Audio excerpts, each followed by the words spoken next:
deal with in economics is allocation of resources, allocation of scarce resources. Okay. What manner should resources be allocated so that their use is optimized? Okay, they are not wasted, they are not unutilized. ठीक है ना, under utilisation होनी चाहिए ना over utilisation होनी चाहिए. ठीक है. And most of the times there are some constraints. ठीक है. Constraints in the form of budgets, constraints in the form of resources. ठीक है. If you are going for profits, ठीक है, आपके पास प्रॉफिट्स आपने मैक्सिमाइज करना है. ठीक है. You are given the prices of some goods. ठीक है. You think that okay, we want to maximise our profits. The question is how many units of various products do you need to produce to go for that profit level. ठीक है. Profit एक आपका objective हो गया. If your objective is to maximize profits, okay, it is subject to some constraints.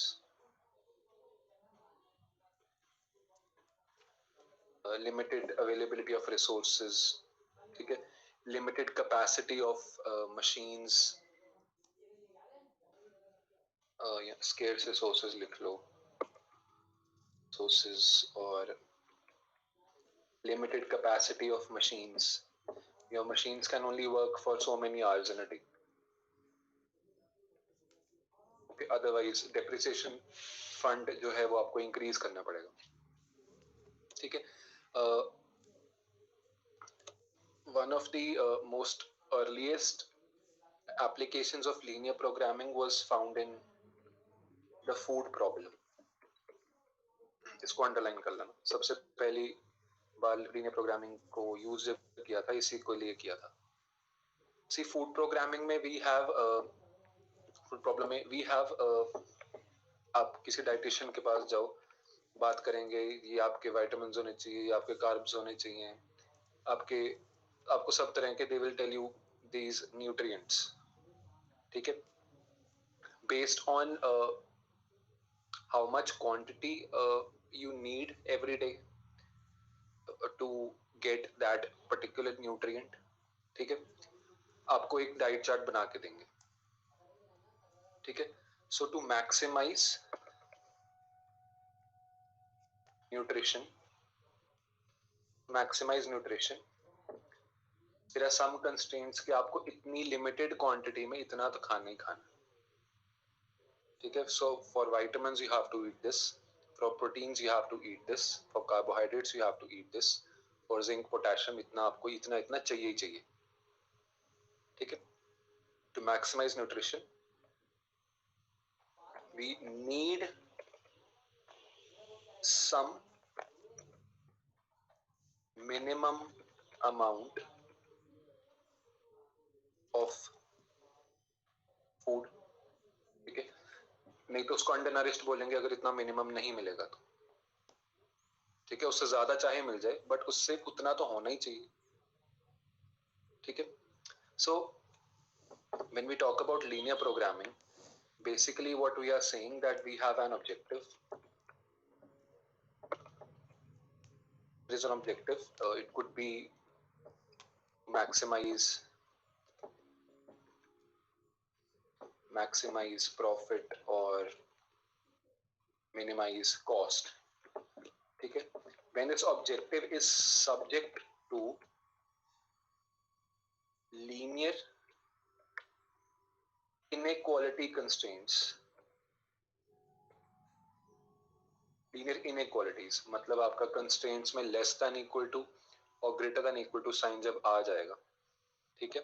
then the problem is known as linear programming. ठीक है. the problem is known as linear programming. So there will be some variables ठीक है, there will be some equations. ठीक है, they will be an objective subject to some linear equalities. We can only maximize our profit if those inequalities are satisfied. If we can only minimize our cost if those linear inequalities are satisfied.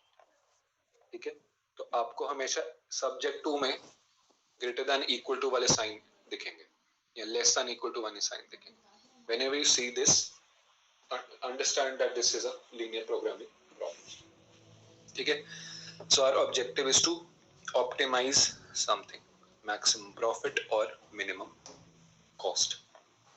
ठीक है, now how does a linear programming problem look like?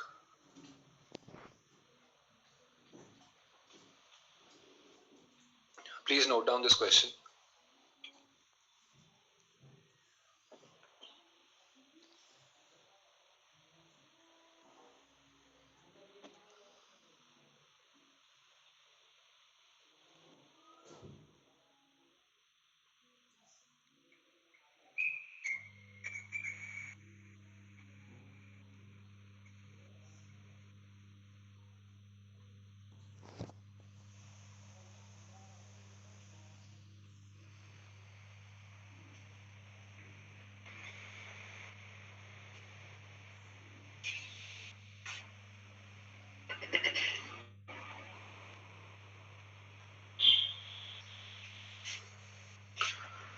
See, this is from one of your papers.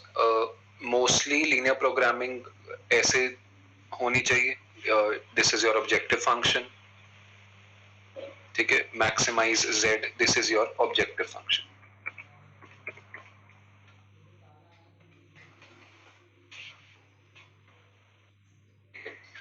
Subject to some constraints, yeah, which are in the form of linear inequalities. Linear because x and y की power 1 है.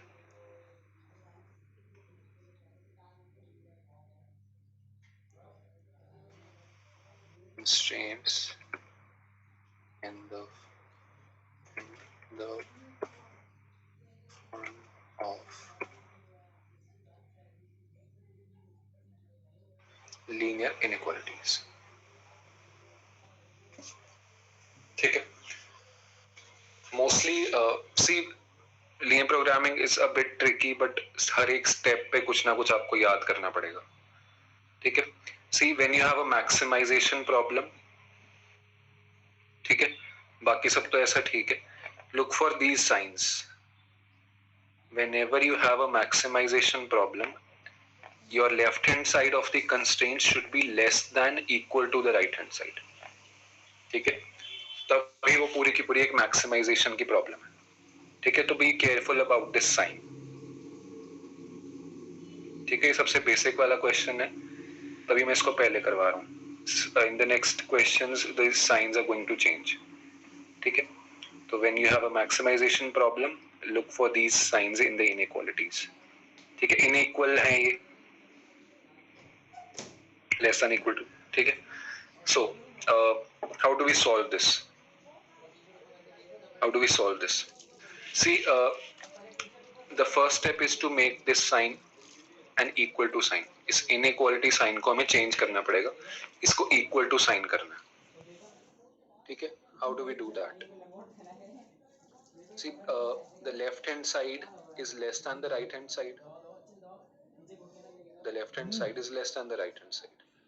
Only if we add something to the left hand side, ठीक है, कोई number which makes up for the gap that exists, ठीक है, we can change this sign into an equal to sign.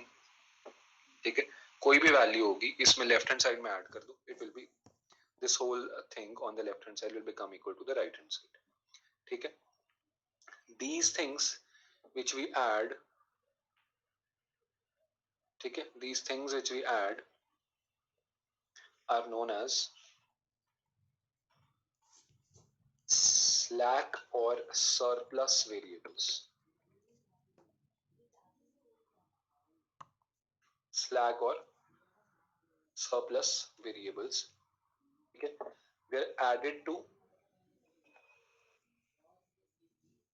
the left hand side of the constraints with the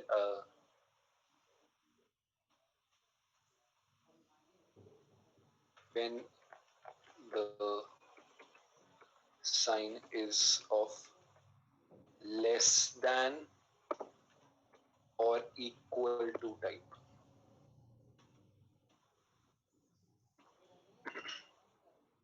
ठीक है? They are added to the left hand side of the constraints when the sign is of less than or equal to type. ठीक है? They represent unutilized capacity.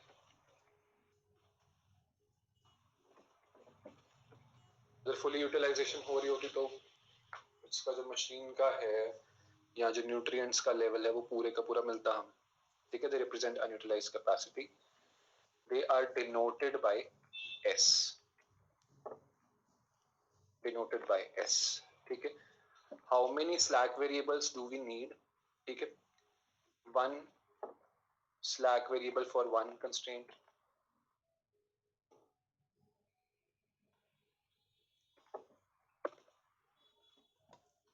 Which means the slack variables, the number of slack variables which we need to add is equal to the number of equations, number of constraints.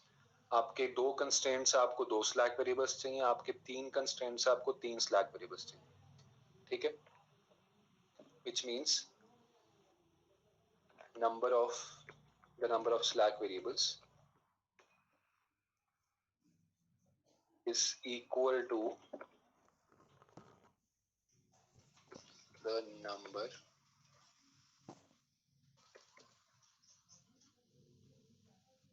of constraints. Okay.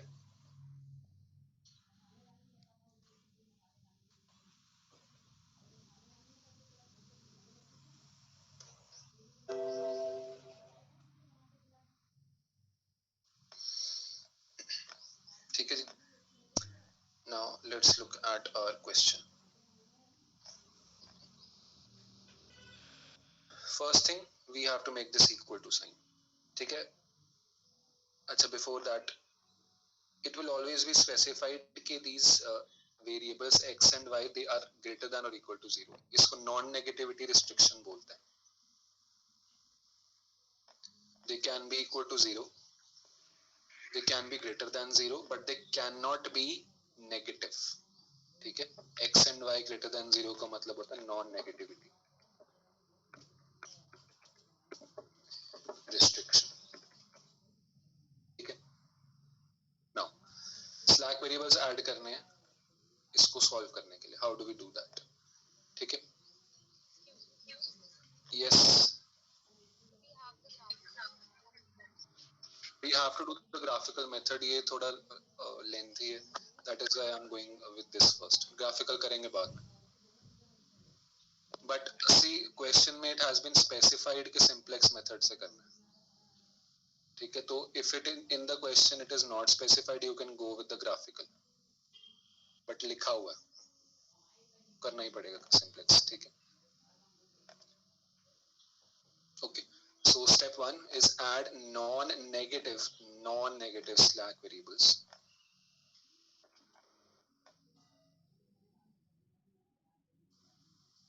To the left hand side of the constraints to convert the inequalities into equations. ठीक है? So introducing slack variables and expressing, जो मैंने red pen से लिखा है उसका मतलब आपके लिए step है, वो mention करने की जरूरत नहीं. ठीक है? MST में जैसे mention कर दिया था सारा कुछ, वैसे यहाँ करने की जरूरत नहीं है. Just introduce slack variables and expressing the given LPP in standard form. Okay. Now look here.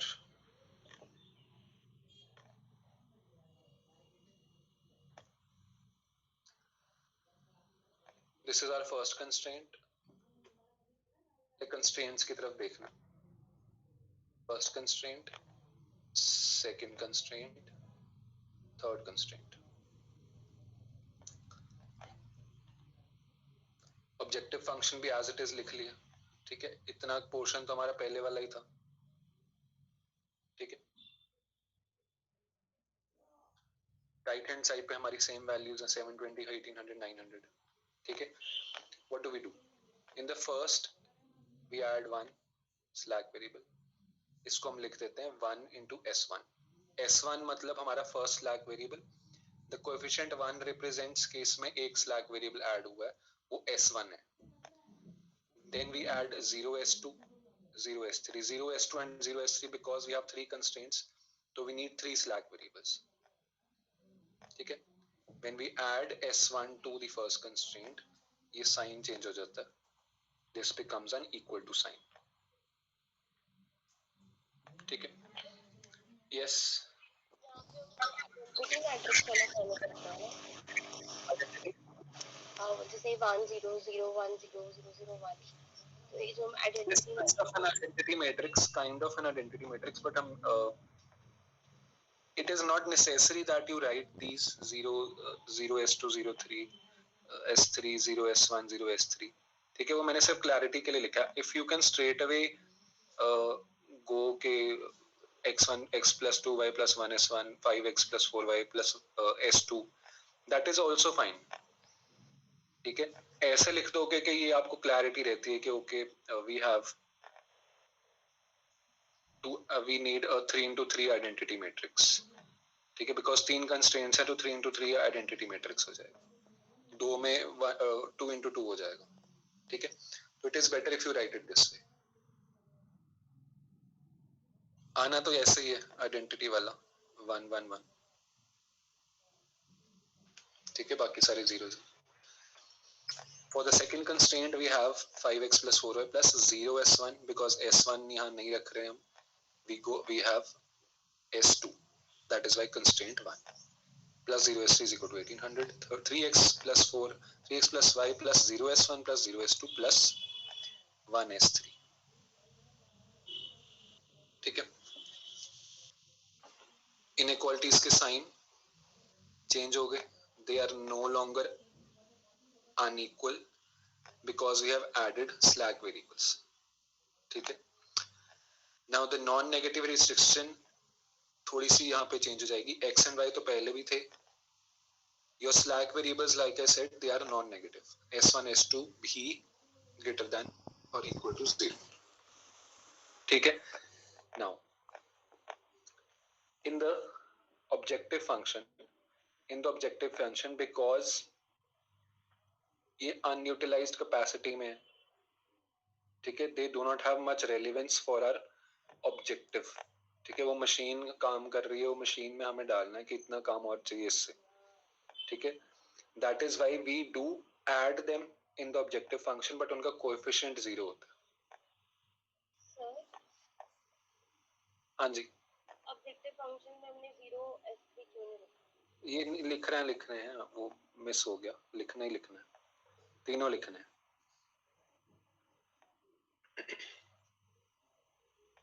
जितने स्लैक वेरिएबल्स कंस्ट्रेंट्स के बेसिस पे है उतने ही आपको लिखने हैं ऑब्जेक्टिव फंक्शन, ठीक है। 0s1 0s2 0s3 the constraints, the slack variables they have zero coefficient in the objective function, ये ध्यान रखना है कि ये 0 ही रहेगा, यहाँ पे 1 नहीं आने वाला इनका,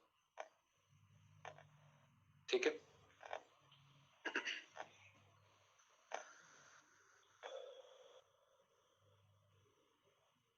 स्लैक वेरिएबल्स ऐड कर लिया हमने,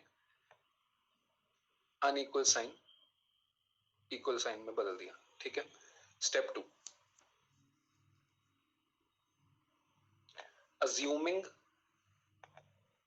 x is equal to y is equal to 0, because initially when we begin, ठीक है, production starts, ठीक है, there is zero product produced, ठीक है। आपने खाना अभी खाना शुरू ही नहीं किया तो कोई कैसे न्यूट्रिएंट जाएगा अंदर, ठीक है।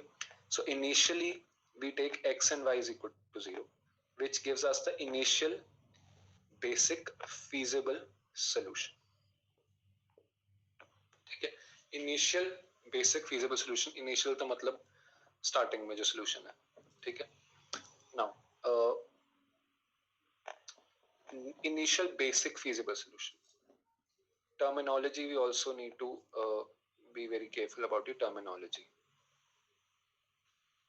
What do we mean when we say कि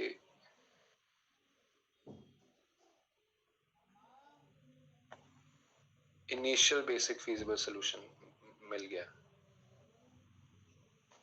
See, there is a feasible solution.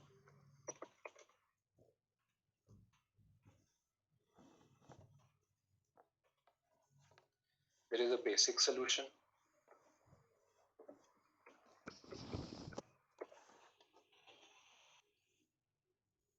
Then there is a basic feasible solution.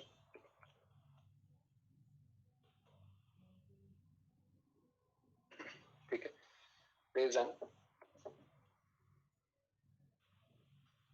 optimal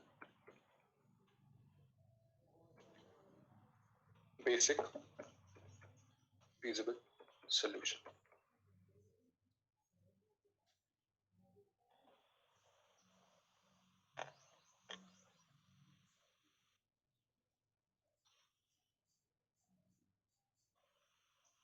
A solution will be anything which satisfies the constraints. ठीक है, जो linear inequalities है उनको satisfy कर दिया, वो आपका फीजिबल सोल्यूशन हो गया, which satisfies the non negative restrictions and the constraints, दोनों को जो सेटिस्फाई करता है. ठीक है. Now any solution to our problem, ठीक है, which also satisfies the non negativity restrictions. पहले एक सेकंड मैं लिख ही देता हूँ सोल्यूशन, पहले लिख ही लो आप.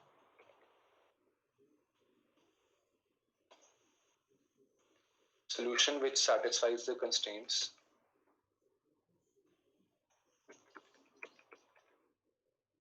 ठीक है.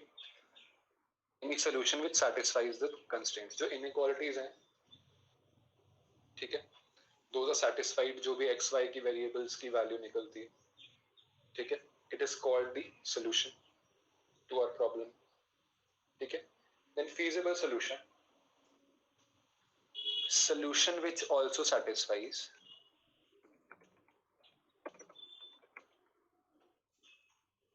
the non-negativity restrictions. X y greater than 0,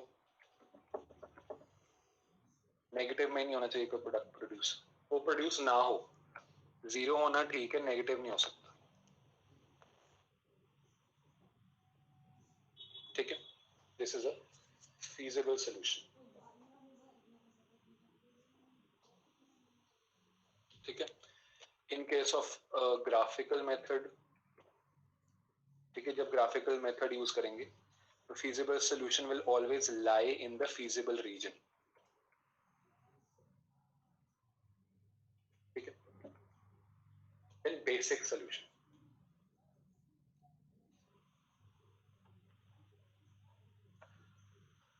अच्छा, before we understand basic solution क्या होता है,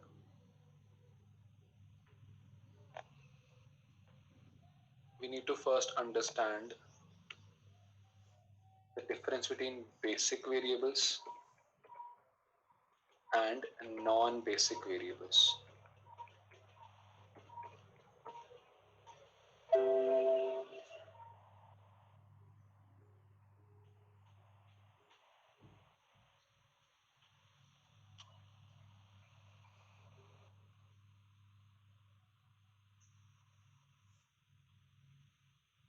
ठीक है. नाउ बेसिक वेरिएबल्स सारे के सारे वो वेरिएबल्स हैं which appear in the solution.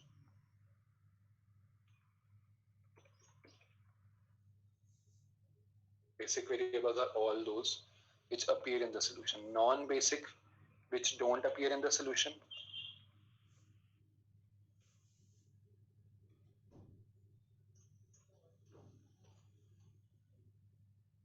या फिर ऐसे कह सकते हैं कि basic variables are not equal to 0 but non-basic they are equal to 0.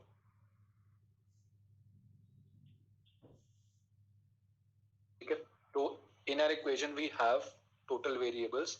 Total variables will include both basic and non-basic. ठीक है, total number of variables xy तो हो गया, बट हमने x1 x2 भी तो ऐड कर दी. ठीक है, total number of variables which are there, ठीक है, they consist both of basic plus non-basic variables. ठीक है, now basic non-basic का मतलब समझ आ गया. Basic which appear in the solution, non-basic which do not appear in the solution, or they are equal to 0. ठीक है, या फिर कोई भी और वैल्यू है उनकी. ठीक है, ठीक है, but they don't appear in the solution. ठीक है, नॉट नेसेसरी कि वो एक्चुअली 0 हो, कुछ भी और वैल्यू हो सकती है, but they don't appear in the solution. ठीक है, main thing is that. Now after learning the difference between basic and non-basic, ठीक है,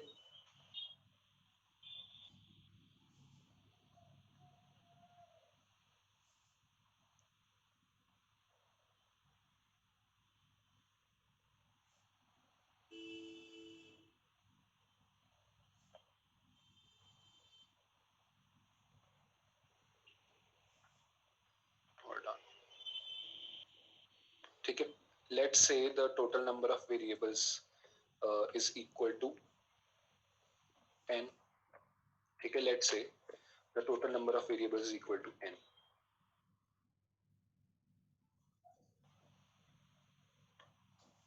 ठीक है, let's say the number of equations is equal to m. ठीक है, n is the number of total variables. ठीक है, m is the number of equations. ठीक है, the number of variables will always be greater than our equations. Variables ज्यादा ही होंगे हमेशा. ठीक है, variables will always be more than the number of equations. ठीक है, when we subtract the number of equations from the number of variables, ठीक है, and put it equal to 0, the resulting solution which we get, ठीक है, ठीक है, जितना भी इसका डिफरेंस आ जाता है. ठीक है, suppose we have basic and non basic. ठीक है, कुछ number of variables is more than the number of equations. Equation में भी हमारी जो हमने क्वेश्चन अभी देखा, in this question, if you look at the question, number of variables x y, ठीक है, प्लस 2 स्लैक वेरिएबल्स 4 हो गए. ठीक है, it is more than the number of equations. हाँ जी, बोलो बोलो. सर इसमें से बेसिक और नॉन बेसिक कौन से होंगे? मैं बताता हूँ अभी क्वेश्चन पे मैं आऊंगा, पहले वैसे समझ लो. मैं क्वेश्चन पे भी आऊंगा, नॉन बेसिक बेसिक समझाऊंगा. Basic are always those which appear in the solution. जो नहीं होते सॉल्यूशन में वो नॉन बेसिक हो जाएंगे. ठीक है, whenever we put the this equal to 0, the difference is put equal to 0. ठीक है, and when we solve for the remaining equations, ठीक है, the solution which we get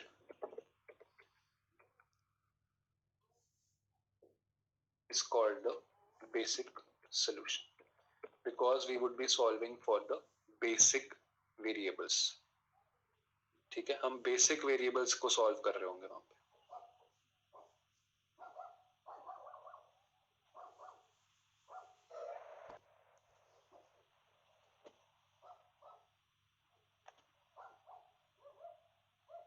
Basic variables are always those which appear in the solution.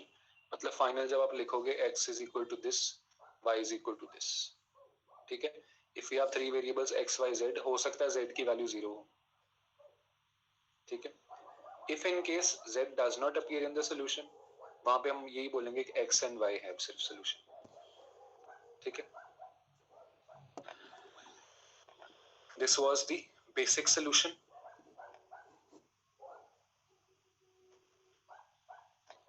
Basic feasible solution. Basic feasible solution वही होता है कि which is with the basic solution which is feasible, मतलब which satisfies the non-negativity restrictions. ठीक है, basic solution which is feasible.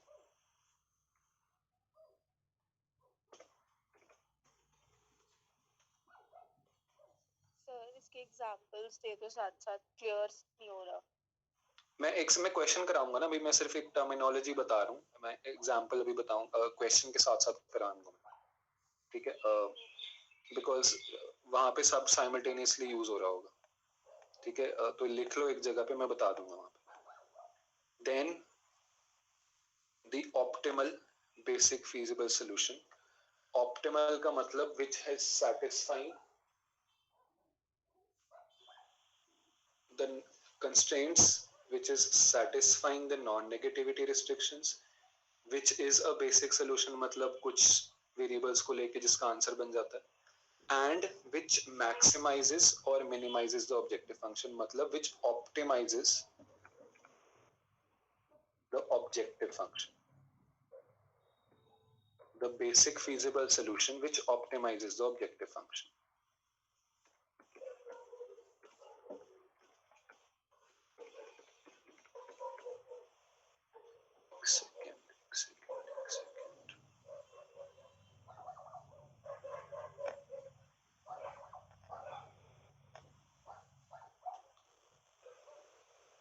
Just a second.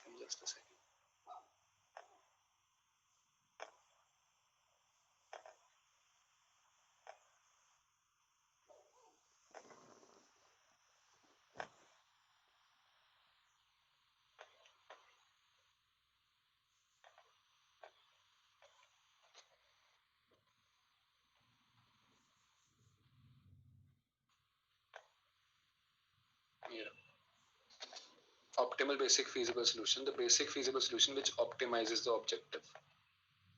ठीक है, I hope the terminology is clear. Now coming back to our question.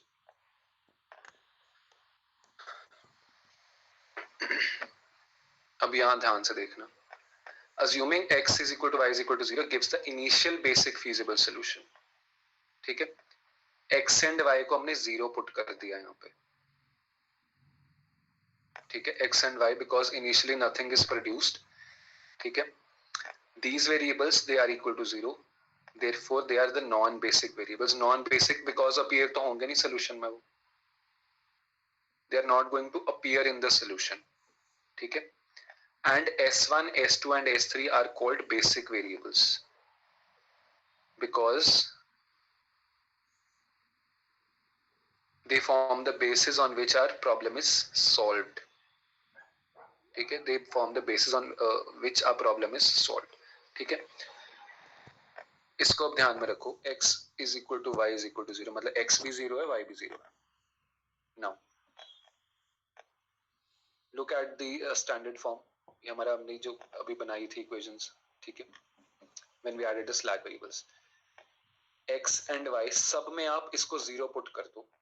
What do you get? Look at the objective function first. Maximize z is equal to 80x plus 100y. x और y 0 है, तो maximize z is equal to 0s1 plus 0s2 plus 0s3. 0 objective 0 slack variables का coefficient है. तो initial basic feasible solution में z becomes 0 because x and y भी 0 put कर दिया हमने. ठीक है, then look at the first constraint, x plus 2y plus 1s1 plus 0s2 plus 0s3. इनको फिलहाल ना कंसिडर करो, s2 s3 को. Only consider the slack variable which has coefficient 1. ठीक है, x plus 2y, x is put 0, 2y is put 0, s1 की value कितनी होगी? 720. The value of s1 is 720. It forms the basis because इससे हमें solution में appear हो रहा ना, ये हमारा solution है 720 एक तरीके से. ठीक है, then in the second constraint x यहाँ पुट कर दिया 0, y फिर पुट कर दिया 0. Don't consider S1 and S3. What is the value of S2 going to be? 1800. 1800. And in the last equation, किसकी value निकलेगी after x and y? S3 equals to 900. S3 equals to 900. ठीक है? Yes, yes. Sir इसमें हमने जो 1 S1 लिया है इसकी पोजीशन हम चेंज कर सकते हैं. 1 हम कहीं पर भी ले सकते हैं फर्स्ट इक्वेशन में और सेकंड में या थर्ड में. नहीं, वो मैंने बिकॉज सीरीज लिखी है ना, 1 S1 S2 S3, that is why वो ऐसे फॉर्म में लिखा. अदरवाइज देयर इज नो कुछ ऐसा बिहाइंड उसके वो नहीं है. जस्ट बिकॉज S1 पहले हमें दिख रहा है and in the simplex table also हमें ये यूज करनी है वैल्यूज. तो it is better if you right it this वे. मैं वही कह रहा था, S1 S2 S3 आप सीधा सीधा लिख दो इन दीज इक्वेशंस. ठीक है, but writing it this way it is going to help your simplex table. Because अभी टेबल पे तो हम जब जाएंगे तो वी नीड 10000100001. ठीक है, तो it is better if we write it this way only. ठीक है, here we have x and y equal to 0. S1 S2 S3 का आंसर निकलेगा. जो आंसर निकल रहा है उसका मतलब वो बेसिक वेरिएबल है.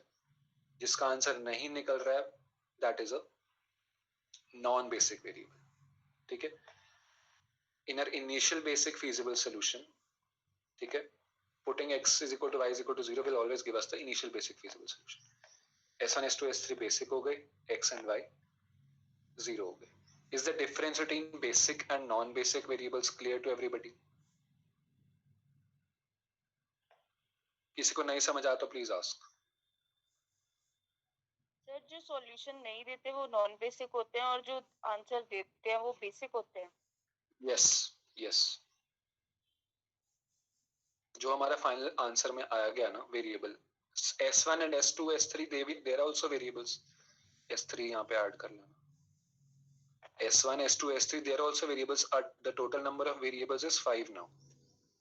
Out of these 5 variables only 3 are giving us the answer, जिनकी वैल्यू कुछ निकल के आ रही है.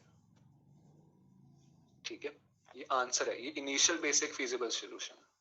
Initial is always going to be there when your actual variables x and y they are put equal to 0, because अभी production हो ही नहीं है शुरू. ठीक है, now putting the values in this initial simplex table. ठीक है, now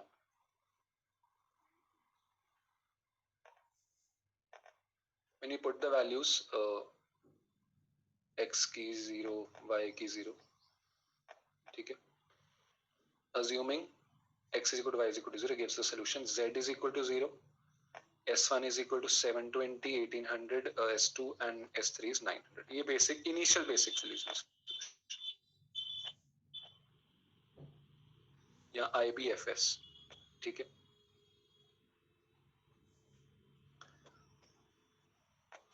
now we have to write all the values in the form of a simplex table. ये दिखेगा ऐसे, इसको कैसे लिखना है पहले वो समझ लो. ठीक है, मैं सीधा सीधा लिखूंगा. You keep these equations in front of you. इसके बेसिस पे हमारा टेबल बनेगा.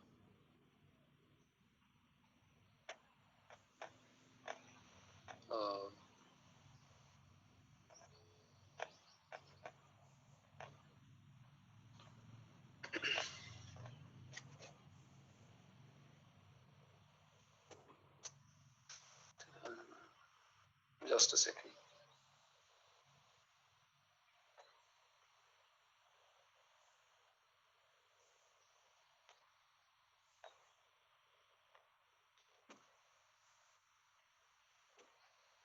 Okay.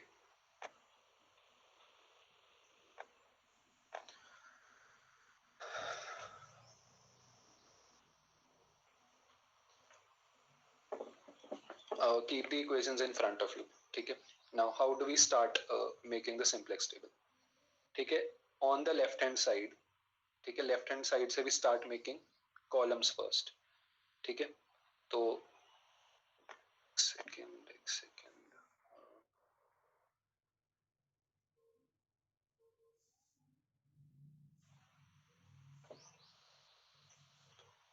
In the first column left hand side से शुरू करना, बिल्कुल लेफ्ट हैंड साइड मार्जिन वाली जगह से बिल्कुल, ठीक है। सी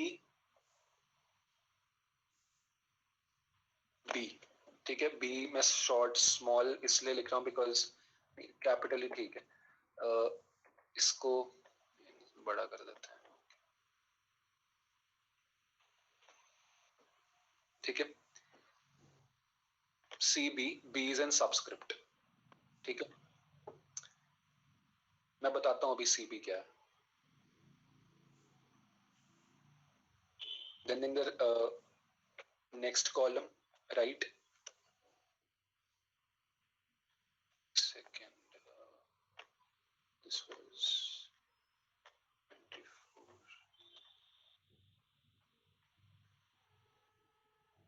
B V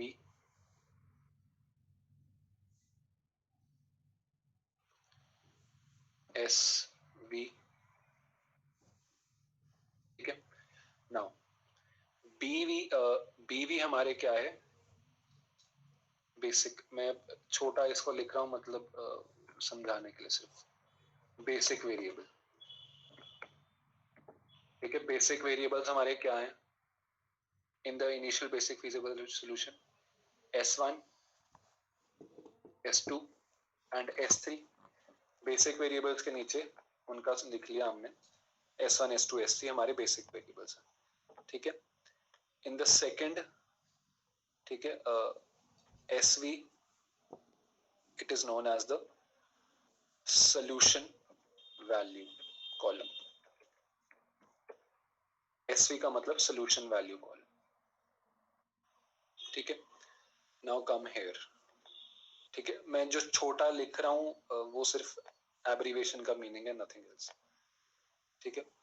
इसको इधर रख दे।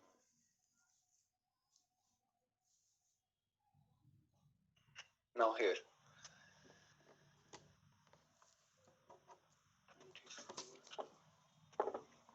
C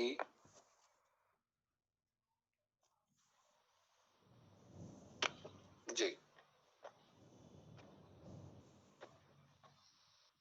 CJ, ठीक है। अब ये देखो what is CJ? CJ means the coefficients,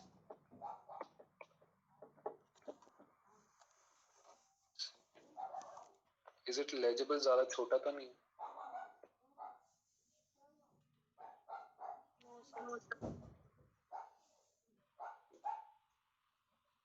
CJ, what is CJ? It is the coefficient row, ठीक है।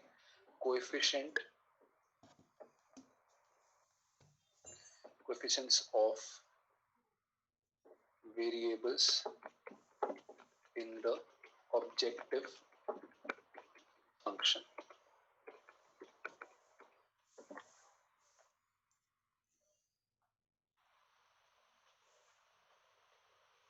coefficients of variables in the objective function, ठीक है। हम रो में लिखेंगे, ठीक है। look at CB, what is CB?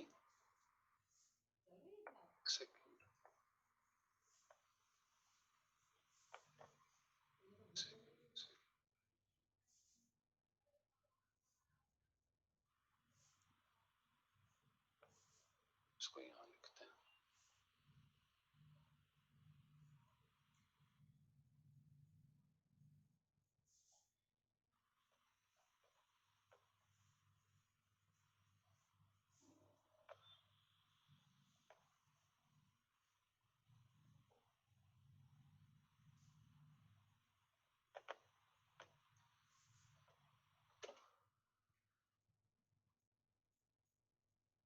what is CB? CB is the coefficient column, ठीक है, जहाँ पे हम ले रहे हैं coefficients of the basic variables which are there in the objective function, coefficients of the basic variables which are there in the objective function, ठीक है।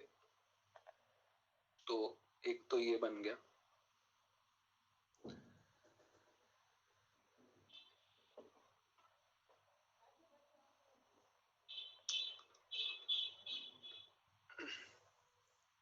CJ was here,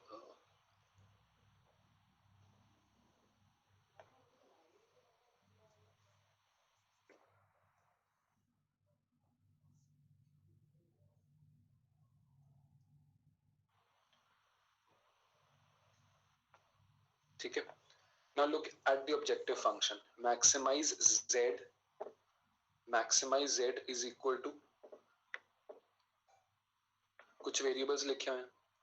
ठीक है.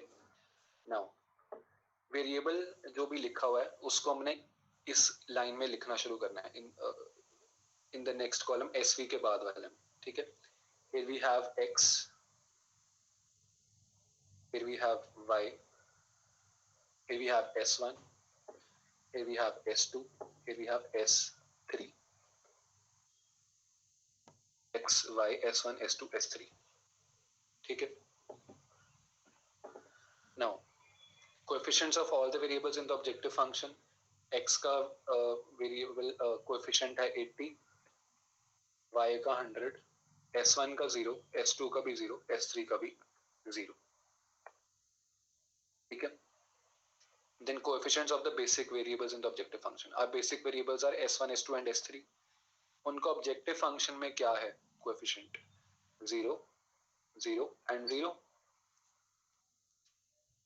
0, 0 and 0. Objective function वाले coefficients लिख दिए और कुछ नहीं किया. ठीक है. Then the solution value किसकी? s1, s2, s3 की. ये हमारे पहले निकल चुके हैं. 720, 1800 and 900. ठीक है.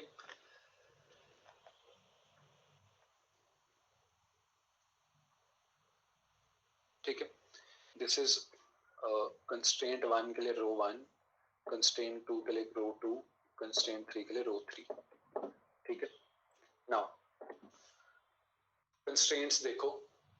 Look at the constraints now.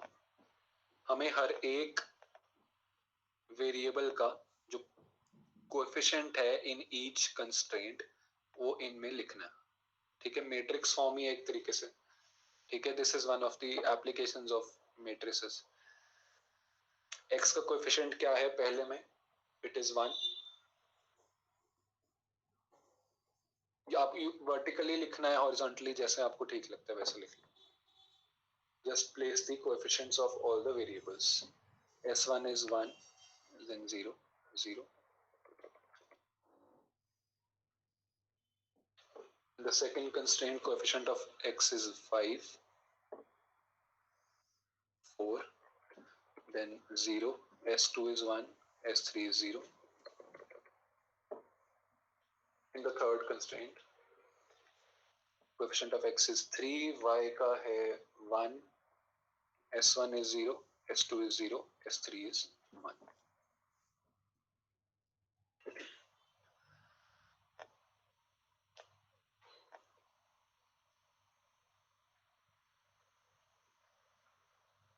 Has everybody understood how to make your initial simplex table? किसी को नहीं समझ आया तो प्लीज आस्क.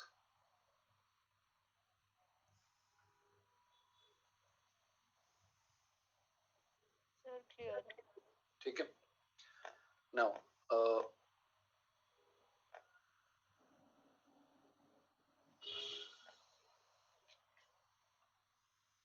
ठीक है. I've labeled इसमें शीट में भी labeled है. ठीक है. Now after putting all the values, ठीक है, हमें solution की तरफ iterate करना है. We need to go to the optimal solution. x and y भी appear होने चाहिए. We need to maximize our z. अभी तो 0 है. ठीक है. So step 3 is performing the optimality test. ठीक है. What do? We compute zj. zj कहाँ लिखना है मैं बता देता हूँ. It is the summation of the products of coefficients in the CB column and aij. aij मतलब I row, j column. x, y, s1, s2, s3 के नीचे जो हमने वैल्यूज लिखी हैं वो वाली वैल्यूज. a मतलब उनका कोएफिशिएंट. ठीक है. फॉर एग्जांपल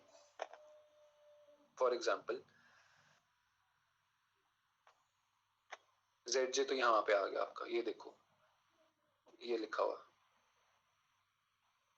ठीक है. bv के नीचे, s3 के नीचे. ठीक है. Now what is zj? Solution value से कंप्यूट करना शुरू करेंगे, ठीक है। 0 into 720 plus 0 into 1800 plus 0 into 900, value 0 आ गई, ठीक है। देन x के नीचे वाली वैल्यूज भी कैलकुलेट करनी है। CB का कॉलम उठाना है, हमेशा CB का कॉलम सेम रहेगा, AIJ वाला जो है वो चेंज होता रहेगा, ठीक है। 0 into 1 plus 0 into 5 plus 0 into 3 gives us 0, ठीक है। Initial basic feasible solution will always consist zeros in the ZJ row, ठीक है। इस रो को सारी को आप देख लो, इसमें 0 ही आएगा because CB column has 0 values, ठीक है। इसको 0 पूरा लिख लो एक बार, ये 0 ही आना है, इसको तो बिना सोचे समझे ही कर दो, आना ही 0, ठीक है। आफ्टर डूइंग दिस, जो मेन काम आता है हमारा, कंप्यूट द नेट इवैल्यूएशन रो और ZJ माइनस CJ। ZJ हमने अभी निकाला, CJ जो टॉप पे लिखा हो। Subtract the elements of the CJ row from the ZJ row. Subtract the elements of the ZJ row from the CJ row from the ZJ row. CJ row कहाँ पे है? ये ऊपर है। ZJ हमने अभी कैलकुलेट करी है, ठीक है। सबसे नीचे जो रो बनेगी that is the net evaluation row, the ZJ minus CJ row, ठीक है।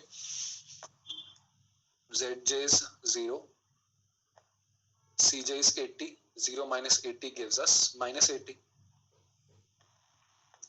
ZJ is 0, CJ is 100,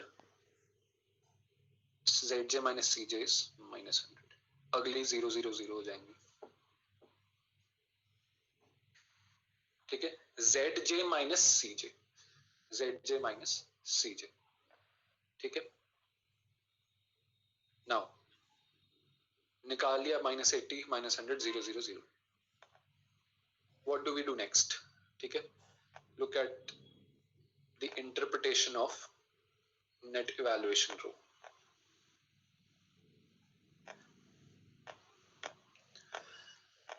A negative coefficient in the net evaluation row indicates that Z will increase, ठीक है। मतलब अभी Z ऑप्टिमम नहीं है, हम उसको इंक्रीज कर सकते हैं, ठीक है। Which means that S1, S2, S3 जो हमने इनिशियल बेसिक फिजिबल सॉल्यूशन निकाला, इट इज नॉट ऑप्टिमल, ठीक है। And there is scope for improvement. मतलब ये है कि जब तक आपकी मैक्सिमाइजेशन के क्वेश्चन में यहाँ पे जीरो या पॉजिटिव वैल्यू नहीं आ रही, ठीक है, तब तक आपने क्वेश्चन चलाते रहना आगे, ठीक है। मैक्सिमाइजेशन का क्वेश्चन है, we should not have any negative value in the net evaluation row. -80 -100 यहाँ नहीं हो सकते, ठीक है। यहाँ पॉजिटिव वैल्यूज चाहिए, यहाँ 0 चाहिए, आइदर पॉजिटिव और 0, दैट इज इट। मैक्सिमाइजेशन के केस में नेगेटिव नहीं आ सकता, ठीक है। If all the elements in the net evaluation row are positive, the current solution is optimal. जिस भी टेबल में सेकंड, थर्ड, फोर्थ में जहां पे भी ऑप्टिमल आ गई, पॉजिटिव आ गई सारी values, the solution will be optimal. The solution will be optimal, ठीक है। Now, step 4. Iterate towards optimal solution. मतलब one basic variable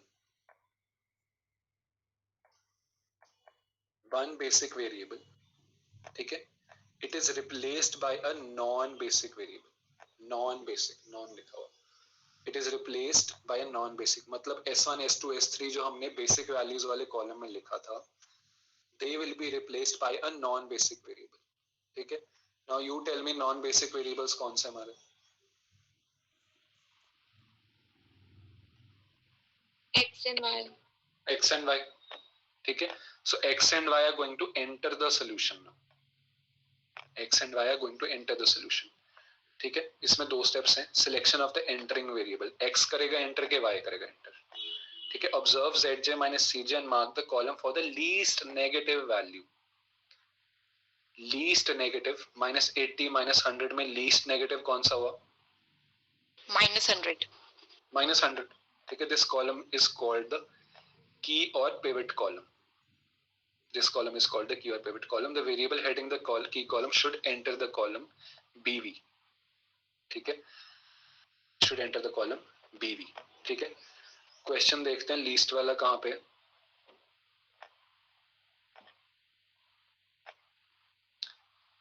लीस्ट वाला यहाँ पे. पहला काम तो ये करना है, यहाँ पे एरो बना लेनी,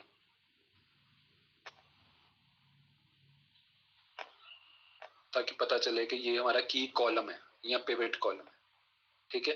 look at the variable sitting on top. y select हो गया, मतलब y will come in the basic value column. ठीक है. अब देखना ये है कि कहां पे आएगा. तीन जगह है इसकी, S1 S2 S3. किसको बाहर निकालेगा ये. ठीक है. Selection of the leaving variable. Selection of the leaving variable to determine whether y replaces either S1 or S2 or S3. The elements under column SV, solution value wala column, are divided by the corresponding elements of the key column. The column containing these values is called the replacement ratio or minimum ratio column. Solution value column को key column वाले value से divide कर देना. Solution value क्या है हमारी? 720, 1800, 900. की column क्या हमारा? 241. ठीक है. What do? You add another column, ratio लिख लो इसका नाम. ठीक है. Divide all the values. 720 divided by 2 gives us 360. 1800 by 5 gives us 450. 900 by 3 gives us 900 by 1 gives us 900. 18 by 4. ठीक है. What do? You look for the minimum non-negative value. मैंने लिखा हुआ यहाँ पे minimum non-negative value. नेगेटिव को तो consider ही नहीं करना. Do not consider a negative value. Only pick up the minimum non-negative. Minimum value, minimum ratio. इसका नाम ही minimum ratio column है. minimum value 360 को select कर लेंगे. The value which lies at the intersection of our pivot column and pivot row is known as the pivot element. A pivot element हमारे लिए बहुत important है. How and why, that we will talk about tomorrow. Let me take your attendance now. Any questions?